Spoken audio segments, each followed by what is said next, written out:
Hey YouTube, welcome back to Live Long and Freeze Dry. Today we're going to, we're going to do some protein. Remember the last time you went to the store and they were having a big sale on meat and you thought, oh yeah, let's spend a couple extra bucks and load up the freezer with some steaks and some chicken, some pork chops.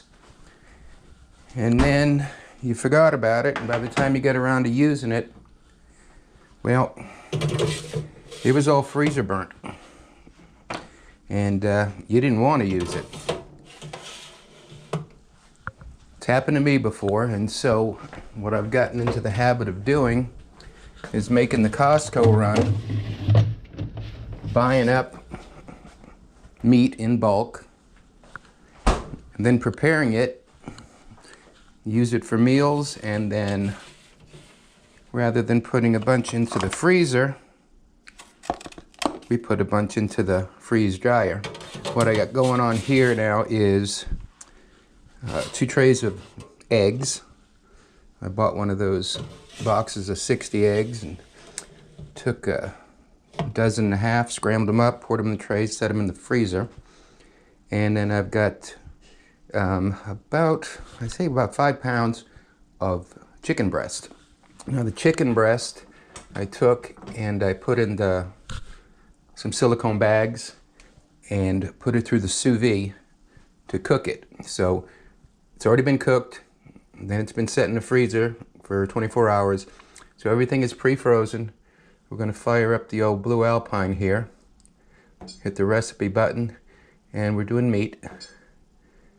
Freeze time 9 hours, 22 hours dry time. Continue, and let it go.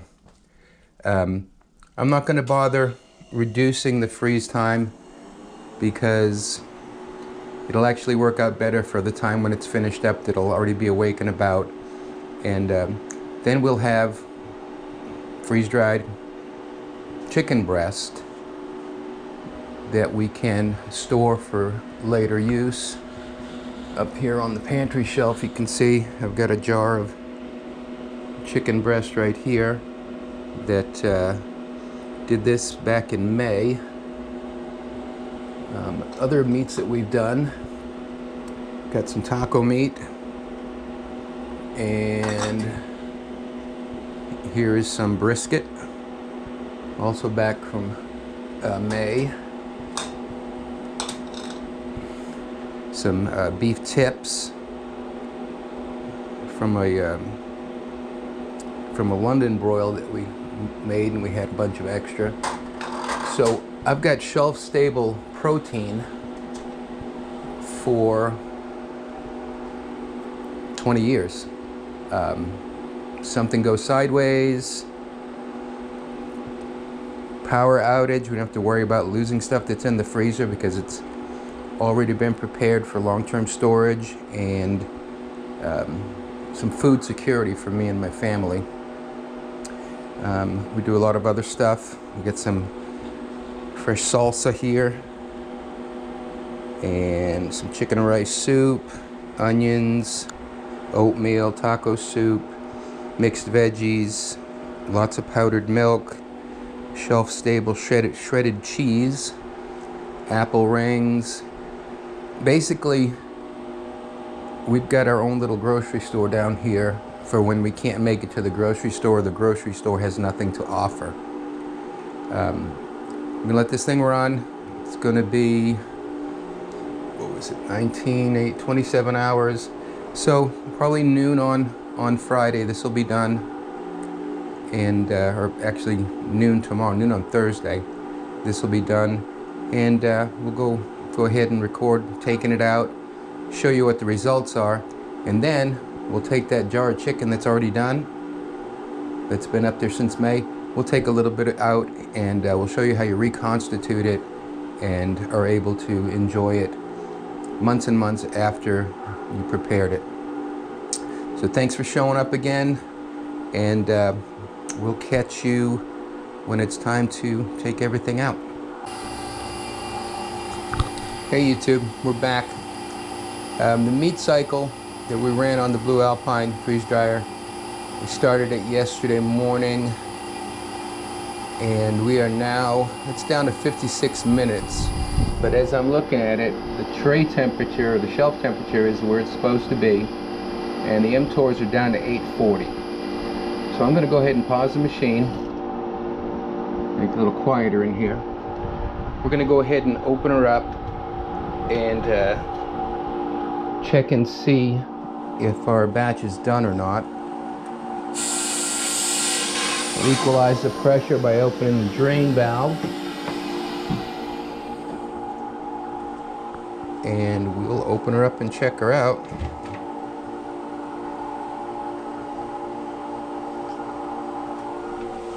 We got 2 trays of scrambled eggs in there.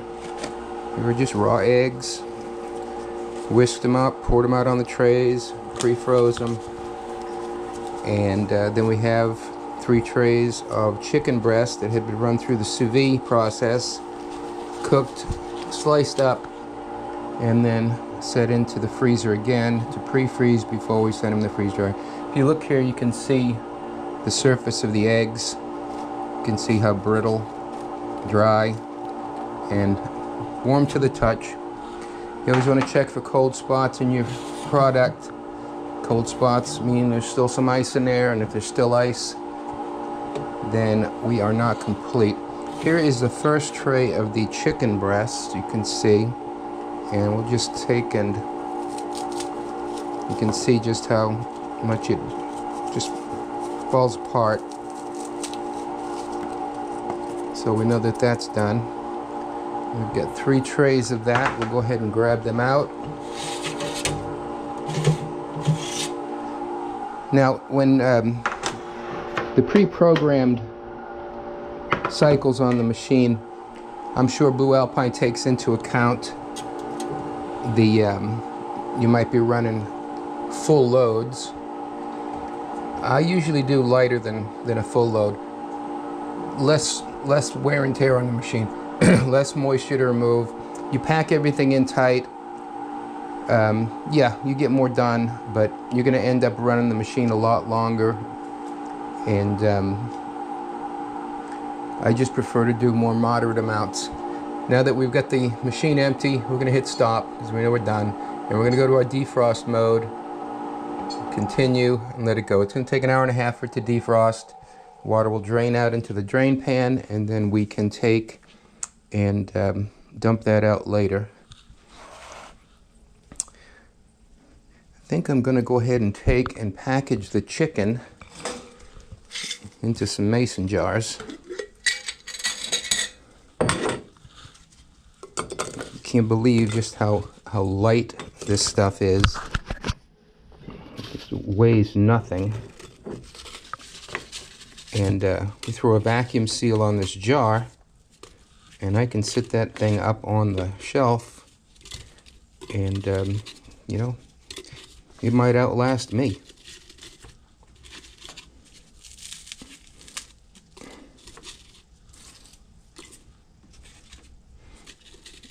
And yes, I have tried the freeze-dried meat without rehydrating it, and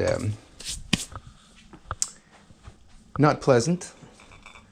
Very, well, you can imagine. But we will take some of this upstairs, and we'll go ahead and rehydrate it, and then try it out. And you can see how the texture comes back. The flavor is still there because all we did was remove the water and preserved it.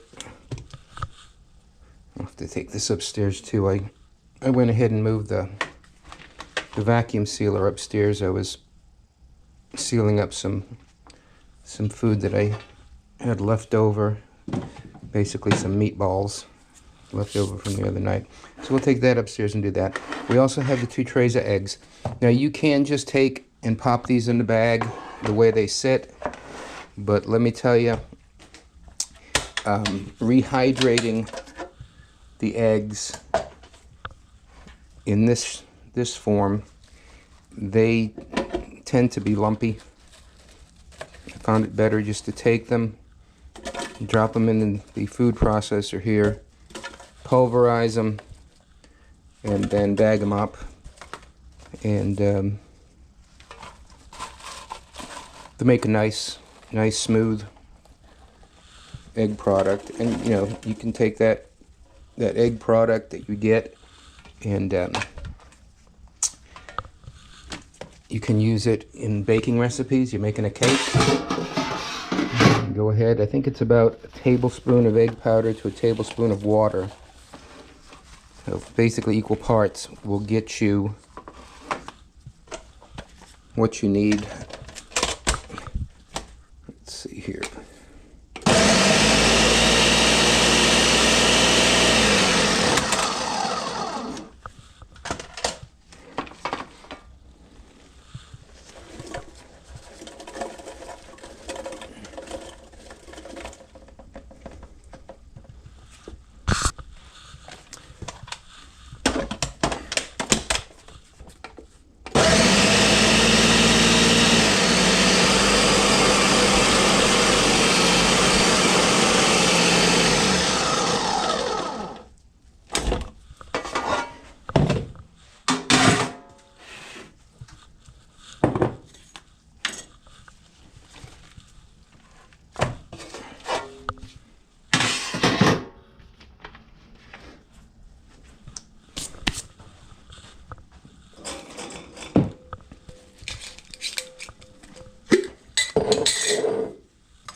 Yeah, there you go. It's about 2 dozen eggs right there.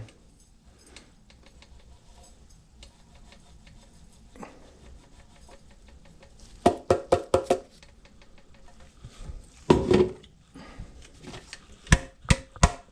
probably take a jar of this up to deer camp with me this year.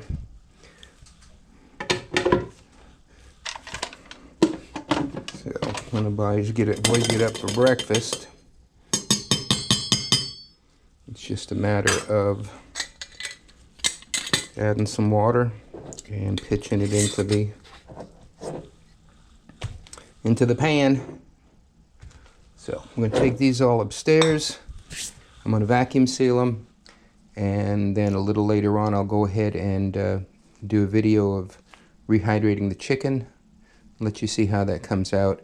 And again, for food security, we don't know what's going to happen day to day. Government's nuts. People are crazy. The weather, I mean, storms, you get flooding all over the place now. You don't have to go out. You've got shelf-stored food. You've got food that'll last you for 15 or 20 years in storage, so that if and when, probably more like when, situation comes up that you can't do the normal thing and run down to the Walmart and grab what you need.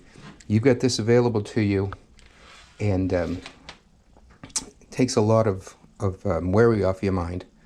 And so, again, let me suggest, okay, so we cook the chicken, we pre-froze the chicken on trays inside the freezer, and then we freeze-dried the chicken and put it into containers. Some of it went into bags, some of it went into jars. Now we're going to take this freeze-dried chicken, and we are going, stupid thing, quiet already. We are going to take the freeze-dried chicken from earlier in the video. It's actually been about a week. I've been kind of busy, so this has been in the jar for a week. I've gone ahead and boiled some water in the microwave. And I've got this little container here that we're going to place the chicken into and add the water to rehydrate it. So I'm going to go ahead and break the seal on this jar. You can see what we've got here. It's super light. It's like styrofoam. Just breaks up easily. I'm going to be taking this chicken and using it in some of the meal prep that I do for my daughter and son-in-law. And typically they get chicken and rice, chicken and mashed potatoes, beef and rice, beef and mashed potatoes, taco soup, just all kinds of goodies. So there we got a jar of the chicken breast that had been cooked in the sous vide, which is actually running right now with some beef in it. But we're going to add some hot water to the chicken and let it sit and rehydrate. Some things, oh, the smells really good. Some things rehydrate really quickly. Some things take longer. Let me grab something here.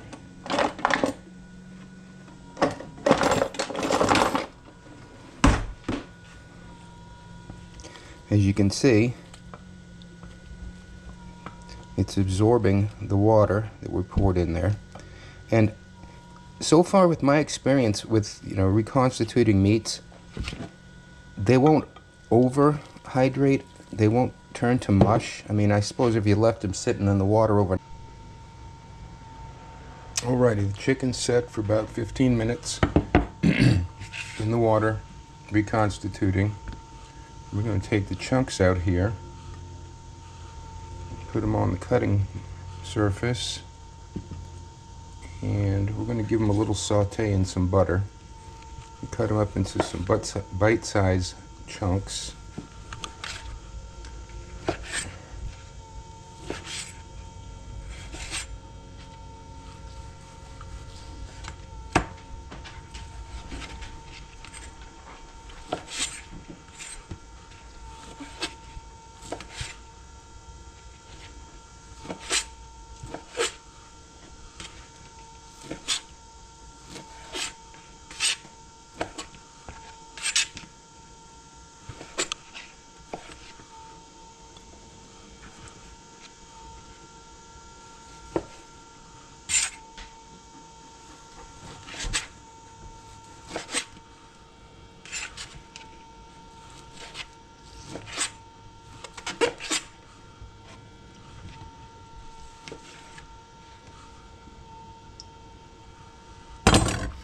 And we will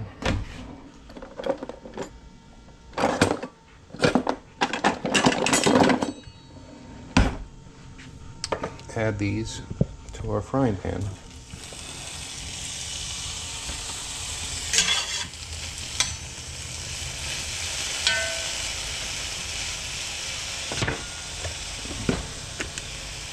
Hit them with a little olive oil. And then we've got the house seasoning. The house seasoning I use is a mixture of 4 parts salt to 1 part garlic powder and 1 part black pepper. Been using it for years. Works on everything.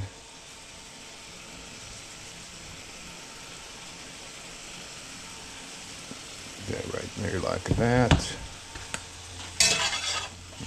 Give it a stir.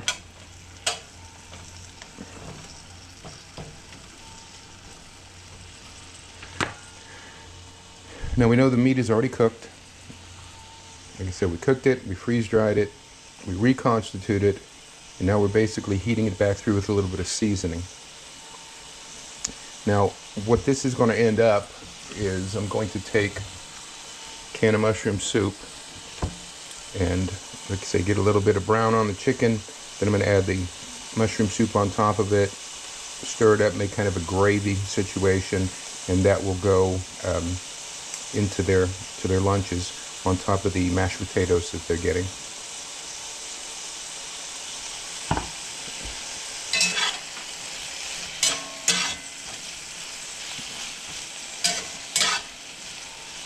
So the freeze dryer aspect of this thing is just consider that, I don't know, snowstorm. Can't get out of the house. Stores are shut down. Nope, look in the fridge. What's for dinner? Nothing. Oh, wait a minute. I've got a jar of freeze-dried chicken downstairs, a can of mushroom soup, and some rice. Boom. Meal done. Go ahead and grab a piece out of here real quick and just give it a quick taste.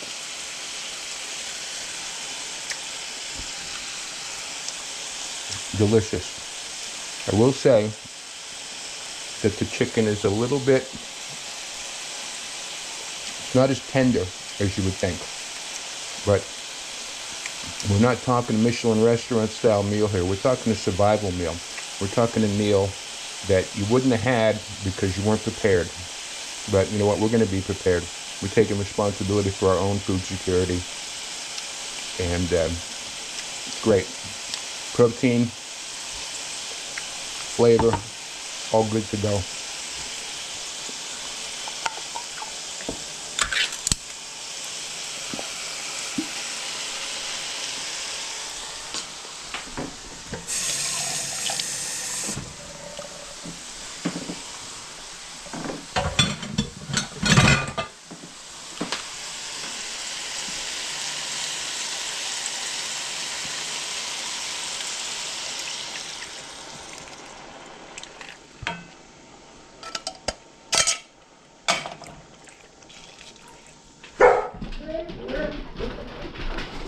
Yes, the dogs are about. Beginning of August, and it's only about 75 degrees outside. So I got the the back door open with the screen, and the dogs they're arguing with the neighbor because he's out mowing and he's not paying attention to them. Little brats. So that's about it. We're going to just let that simmer a little bit. Let the chicken absorb some more of that flavor, and let it cool. Put it in their lunch trays, and they'll be good to go. So there we have it, freeze dry people. Take control of your food security. Freeze dry some food and put it back, and you won't regret it. Check out my friends at Blue Alpine. Really good quality stuff. Customer service excellent, like you wouldn't believe. And you know, do your research, do your due diligence, see if it's something that's good for you, if it's something that makes sense. I mean, it's not cheap. I think we paid like $3,000 for ours, but well spent money, and I would definitely recommend it. Okay, that's it. If you liked the video, please hit the like button. Think about subscribing. And if you have any questions, leave something in the comments. Catch you later.